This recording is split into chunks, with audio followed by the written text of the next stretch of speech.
my first video essay, I explored the super ultra hyper mega meta Lydian / Locrian scale, or as I like to call it, Summel, on the piano keyboard. At the cost of depth, I made that video essay to be consumable for a wider audience. Essentially, I just said that Summel exists, and I didn't go very deep. I'd like to change that and go very deep in this video. What I didn't explore were key signatures. So this video is all about key signatures and mirrors. Hopefully, I can demystify the piano keyboard by virtue of the circle of fifths, but I'll settle for making an entertaining video essay about abstract music theory. A quick disclaimer, if you are not comfortable with music theory, meaning that you do not have mastery over the basics, then this video will not be of much use to you.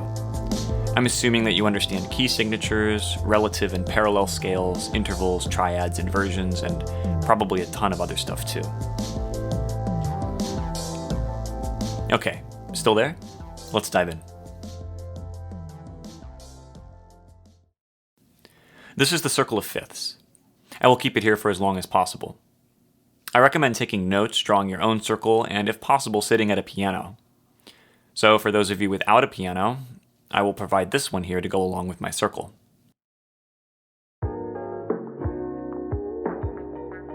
So, mathematically speaking, circles are rotationally symmetrical. Basically, this means that if you draw a line out from the center of a circle in both directions, no matter how that line rotates while turning and rolling the circle, it would always be a line of symmetry. Our musical circle here is no different. However, it only has 12 points, and so technically, mathematically, it's not a circle, but a dodecagon of fifths. But whatever. We have 12 potential lines of symmetry, and all of these from now on are called our mirrors. So let's start with the mirror that horizontally cuts our circle of fifths. This one reveals the differences between all white and all black. Well, we can never actually get all black keys on the piano, which is an incredibly important and overlooked fact of the piano. There are 7 unique notes per scale, yet only 5 black keys. C major has all white keys, is mirrored by F sharp or G flat major, which does have 5 black keys, but also has 2 white. One of these has been altered to function as an enharmonic note, but the other one is actually retained between C and G flat and F sharp. C and F sharp major share the note B, which is the 7th scale degree of C and the 4th scale degree of F sharp. And C and G flat major share F, the 7th scale degree of G flat and the 4th scale degree of C. B and F are also opposite the circle of fifths, mirrors, just like C and F sharp. The interval distance between these two pairs, any mirrored pair of notes, is a tritone. B to F is the diatonic tritone of both C and F sharp / G flat major. B and F are the 7th and 4th scale degrees of C, but the 4th and 7th scale degrees of F sharp / G flat.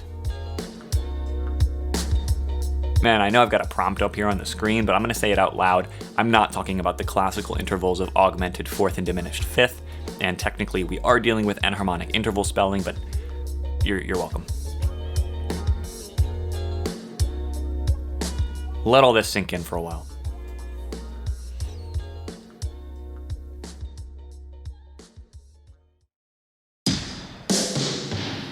On the piano, B and F are where the gaps in between the black keys are. You're looking at what I believe to be the culprit for why the piano is such a complicated instrument to conceptually master.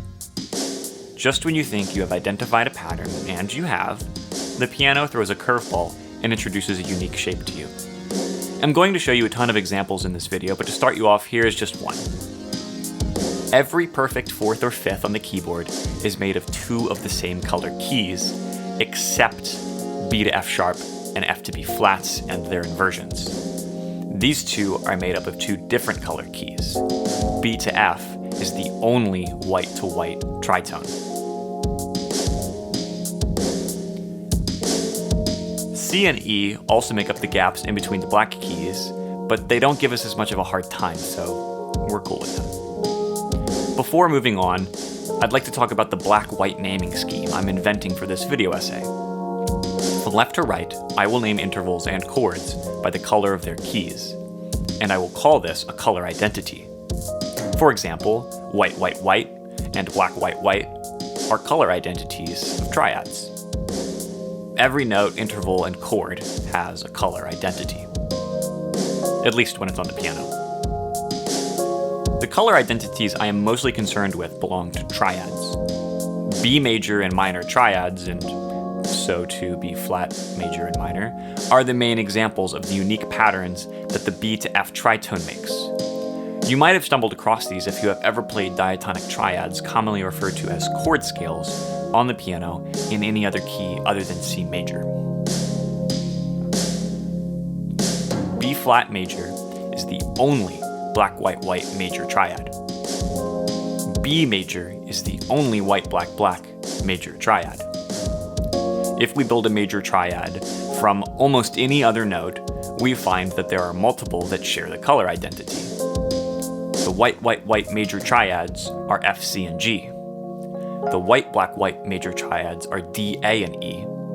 And the black, white, black major triads are E flat, A flat, and D flat. B flat and B major are the unique ones that I just went over. And finally, F sharp or G flat major is black, black, black. And just a quick note, I'm doing all of this in root position. This grouping of color identity is also almost present in minor triads. The white, black, white minor triads are F, C, and G. The white, white, white minor triads are D, A, and E. And the black, white, black minor triads are F sharp, C sharp, and G sharp. And then for the unique minor triads, B flat minor is the only black, black, white minor triad, and B minor is the only white, white, black minor triad. D sharp or E flat minor is the only black, black, black minor triad. Augmented and diminished triads have a different grouping of color identity. So let's start with augmented triads. There are 4 different color identities for augmented triads: white, black, white, black, white, black, white, white, black, and black, white, white. There are no all white or all black augmented triads. Although there are technically 12 notes that augmented triads can be built from, since there are only 4 color identities, the other 8 triads are often seen as inversions and are grouped together. Let's call them families. So we have 4 augmented triad families. Speaking of inversions, a color identity can change with inversion if it was not all white or all black in root position. Obviously that makes sense, since if you inverted white, white, white, it would still be white, white, white. Inverting a color identity is really easy, since a color identity inverts with the notes exactly. For example, the D major triad is white, black, white, and that inverts to black, white, white in first inversion and white, white, black in second inversion. The note F sharp is black regardless of the inversion. Let me just take a moment to appreciate the fact that there are triads of every quality in most color identities. Every color identity except all white and all black has all 4 triads of augmented, major, minor, and diminished. But before I go on to diminished triads to prove my point, I want to stick with augmented triads for just a moment.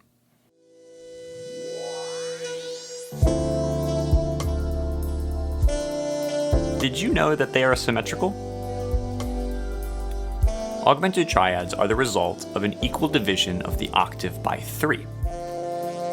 They divide the octave into 3 equal parts. 12 semitones per octave divided by 3 gives us 4, which is the distance in semitones of a major third, the interval that augmented triads are made up of. And it is also the number of augmented triad families, and the number of their color identities. At this point, you may be starting to figure out that math describes music pretty well. And you're right. I would argue that using set theory and group theory, which is kind of what I'm doing here, is the most effective way to describe abstract music theory within a 12-tone tempered system. You can check out David Farrell's 3-part video series on the absolute basics of harmonic analysis using set theory.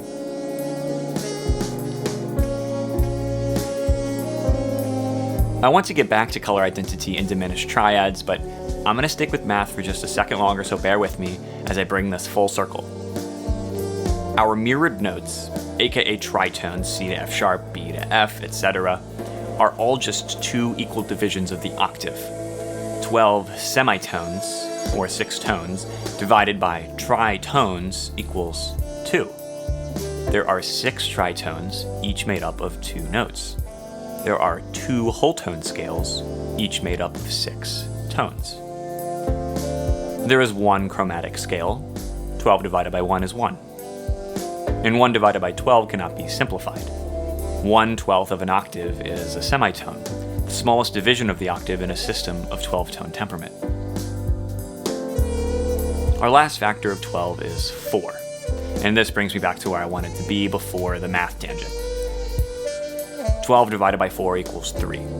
This is the diminished 7th chord. There are 3 different diminished 7th chord families, and as expected, 3 is also the distance of a minor third, the interval that makes up the diminished 7th chord. However, there are more than 3 color identities for diminished 7th chords, but that's because the color identities of 7th chords are a lot more complex than triads.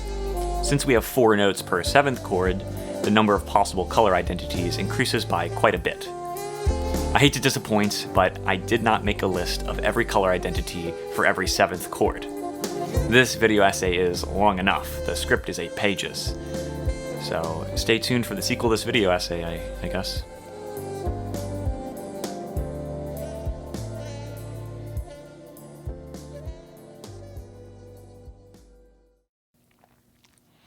Okay, I'd like to touch on diminished triads, finally. There is a diminished triad in every color identity except black, white, black, and black, black, black. The only white, white, white diminished triad is B. The only white, black, white diminished triad is F. The white, white, black diminished triads are D, A, and E, and the black, white, white diminished triads are F sharp, C sharp, and G sharp. The white, black, black diminished triads are C and G, and the black, black, white diminished triads are B flat and E flat. Okay, so that is every color identity for every triad. Turns out that no quality of triad is present in every color identity. Even major is missing black, black, white, and minor is missing black, white, white. Hey, Editor Bean here. Listening to the script, I really want to reiterate that all this color identity stuff is for root position triads. It is true that if you take these color identities, like for instance black, white, white, or black, white, black, and you start inverting them, you will eventually end up with every single color identity, but that does mean that you're now regarding inverted triads, and that kind of defeats the point of what I'm talking about in this video. This is about abstract music theory, and in set theory we do consider things to be equivalent. Alright, just wanted to get that out of the way. Back to the video. I know that before I kinda gave B and F a bad reputation, but I really do think they are incredibly useful. It is because of the unique patterns of some of our triads and the absence of color identities that we can feel our way through the piano keyboard. Sure, it might make it a little more difficult to see, but I like to think of this synesthetic connection between the mind's eye, which is a visualization, the mind's ear, an audiation, and the tactile sensation in my hands.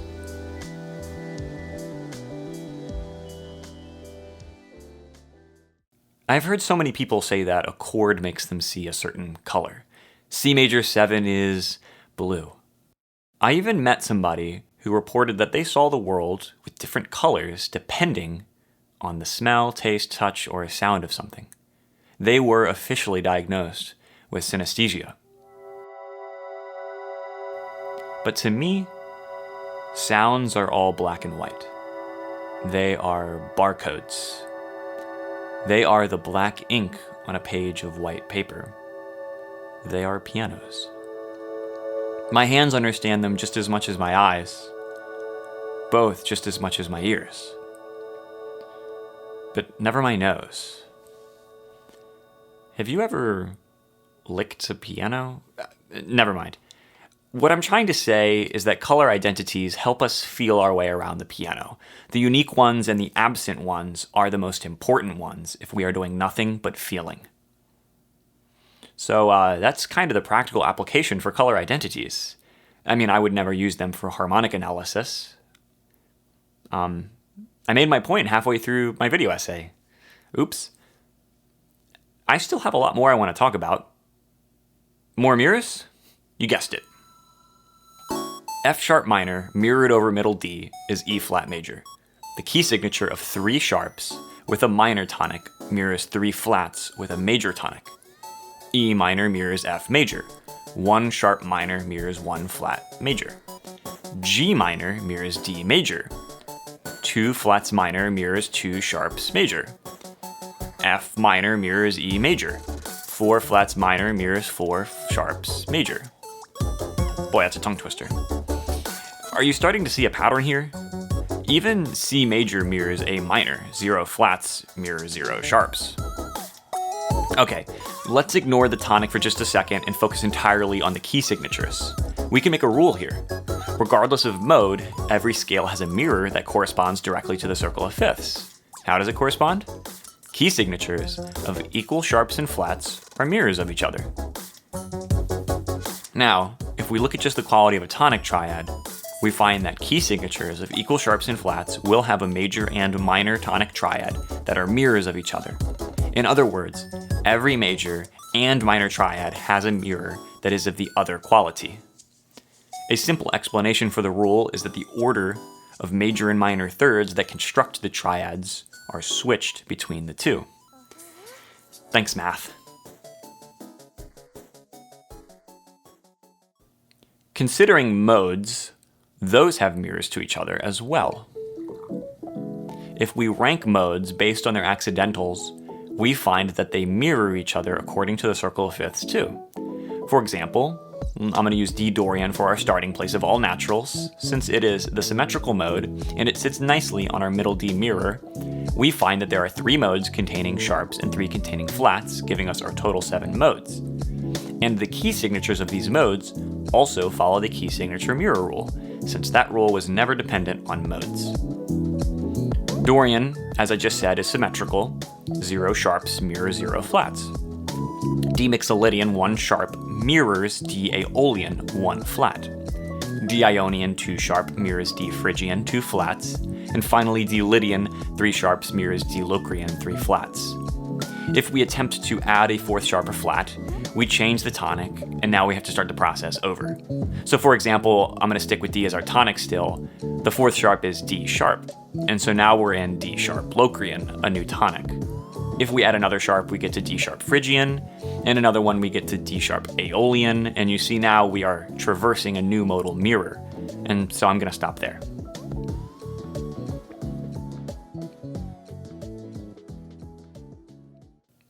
Let's consider both the mirrored scales and the scale degree of their diatonic triads. D major mirrors to G minor. In D major, G minor would be the minor subdominant. You may know this as the minor plagal cadence. In G minor, D major is the dominant triad. You may know this as your run-of-the-mill harmonic minor perfect cadence. Let's try another one. C major mirrors A minor.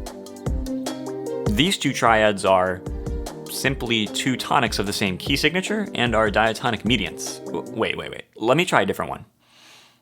E flat major mirrors F sharp minor.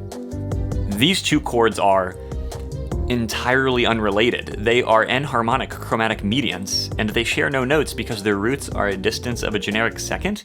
What's going on here? Well, the middle D mirror is irrelevant. It is just a coincidence that the mirror was the note D for our first example. So if that's the case, what was D relative to our mirrored scales? It was the tonic of the major scale and the dominant of the minor scale. So with this new hypothesis in mind, let's look at our other 2 examples again. C is the tonic of a major scale, and C is the dominant of the F minor scale. So the F minor triad is relative to C major as the minor subdominant, and vice versa, they're explained by F harmonic minor. Checks out. Let's do the other one. E flat is the tonic of our major scale. E flat is the dominant of A flat. A flat minor is the minor subdominant of E flat, and the tonic of A flat harmonic minor, which E flat is the dominant of, as we just said. Okay, so this is working. With each of these examples, the two key signatures are separated by a distance of 4 flats, meaning that the mirror is no longer middle D. So why did the mirror change? Well, the explanation is twofold. The simple one is that the fourths and fifths are inverted intervals, so obviously minor and major chords can relate to each other in either way. Harmonic analysis is contextual after all. But that doesn't really explain the mirror, just the relationship. The second explanation is much more important. When we analyze a diatonic set of notes, we only get half of the circle of fifths. And so when we consider diatonic relationships, we are not only shifting the axis on which our circle sits, but we are also shrinking the circle to a size of 7. The circle becomes relative to the new tonic and only contains our 7 diatonic notes. This second explanation leads us to new questions such as, where is the new mirror, and does this mirror give us information about every mode? Well, the new mirror is directly in between the two key signatures on the circle, just like it was with our equal sharps and flats example. So our example with the perfect cadence and minor plagal cadence is 4 steps away from each other, and so the mirror sits nicely. Does the mirror give us information about every mode? Yes. The same mirror works for the rest of the traditional modes, and it also sits nicely in between the mirrored key signatures on the new diatonic circle. In fact, the mirror provides a similar explanation of the relationships of our diatonic triads in each modal mirror. In Dorian, the tonic and subdominant triads are part of the mirror. These are really the only 2 triads that give Dorian its distinct sound, but there is another notable mirror. The minor dominant is a mirror of the major subtonic, and you'll see why this is significant in a moment. In the Mixolydian to Aeolian relationship, the minor dominant in Mixolydian mirrors the major subtonic of the Aeolian scale, just like we saw with Dorian. However, now it is a defining sound of our modes. Also, the major tonic in Mixolydian mirrors the minor subdominant of the Aeolian scale. And this was the same relationship we saw from harmonic minor. The minor tonic of Aeolian even mirrors the major subdominant of Mixolydian. But that relationship is simply a retention from Dorian, and it's not so much of a defining sound anymore. In the Ionian to Phrygian relationship, the minor mediant of Ionian mirrors the major supertonic of Phrygian, both of which define the sound of their mode. The major tonic of Ionian still mirrors the minor subdominant of Phrygian retained from before, and we even still have the minor tonic of Phrygian still mirroring the major subdominant of Ionian all the way back from Dorian. Additionally, the major dominant of Ionian mirrors the minor subtonic of Phrygian, arguably another defining example of these modes' sounds. Finally, the Lydian to Locrian relationship drops the minor tonic to the major subdominant mirror we saw in the previous 3 modal mirrors, because both scales have neither of these qualities of diatonic triad. Instead, the diminished tonic of Locrian mirrors the diminished subdominant in Lydian. There is still a minor mediant in Lydian that mirrors the major supertonic in Locrian, and the major tonic of Lydian mirrors the minor subdominant of Locrian, but again, those are retained from the previous modes.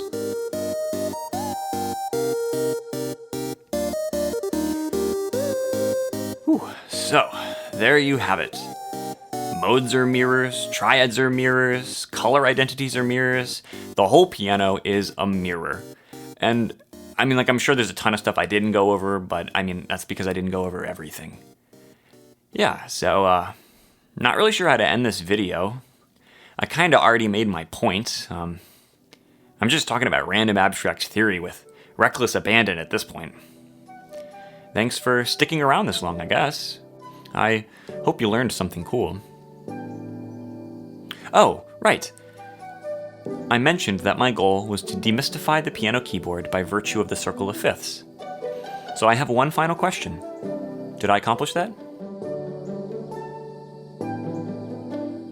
Hey, Editor Bean here again. I just wanted to say that the last few tracks that you've been listening to are by my good friend Viz. His full artist name is Vizelin, so if you're really interested and you liked this music, there's going to be a link in the description so you can check him out. Big shout out. Thanks for letting me use your music in my video.